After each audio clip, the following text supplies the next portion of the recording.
सुरुवात केली तर गेम आपलाच आहे भावा, एवढी गोष्ट लक्षात ठेव।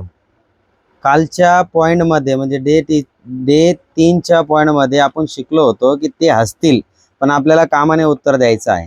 आता कालची गोष्ट काल तू लक्षात घेतली नाही घेतली ते मला माहिती नाहीये, पण आजची गोष्ट जर आपल्याला करायची आहे सुरुवात, तर आपल्याला आजच चालू करावं लागेल। नुसतं आपण बोलतोय आज करू उद्या करू परवा करू आणि आपला उद्या कधीच उगत नसतो। ही गोष्ट माझी लक्षात ठेव मित्रा। कधी पण आपल्याला एखादी गोष्ट स्टार्टअप करायची आहे ना, तर अगोदर तिचा अभ्यास करायचा आणि त्या अभ्यासाला लागणं हे खूप इम्पॉर्टंट आहे। त्या अभ्यासासाठी जर आपण कंटाळा करत असलो तर आपण ती गोष्ट अचीव करू शकत नाही, बरोबर आहे की नाही।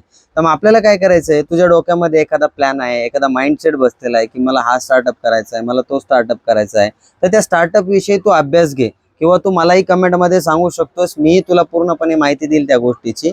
आणि त्याचा अभ्यास चालू केल्याच्या नंतर त्यावरती ऍक्शन घ्यायला चालू कर। तू आळस करू नको, तू सांगू पण नको की मी आज करल उद्या करल। ऍक्शन घेतली ना तर 100% भावा, जे लोक आपल्यावरती हसलेत ना ते लोक उद्या आपला म्हणजे स्टेटस बघून आपल्याबद्दल विचारतील 4 लोकांना बाहेरच्यांना की त्याने कसं काय केलं।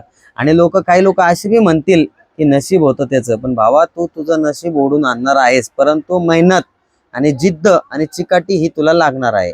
फक्त तुला एक करायचं आहे, एक गोष्ट लक्षात ठेव, जसं की पंगत चुकली की आपल्याला जेवण वेळेवर मिळत नाही, तसं आपली संगत जर चुकली ना तर आपल्याला आयुष्याचा रस्ता सुद्धा वेळेवरती मिळत नाही। त्यामुळे चुकीची संगत आणि चुकीच्या पंक्तीमध्ये माणसाने बसलं नाही पाहिजे। आपली संगत, आपली सुशिक्षिता आणि आपला जी विचार करण्याची श्रेणी आहे त्याच पद्धतीचे लोक आपल्या आजूबाजूला पाहिजेत आणि त्यांच्या सोबत राहून तेही मोठे होतील आणि आपणही मोठं होईल, त्यावेळेसच आपण मोठं होण्याचा विचार करू। ठीक आहे। आता यानंतरचं जे सेशन आपला आजचा डे 4 आहे आपला, 365 दिवस माझ्यासोबत कंटिन्यू राहा। 1001% भाऊ मनी क्रिएशन तुला शिकवून टाकल पूर्णपणे। भेटूया पुढच्या व्हिडिओमध्ये।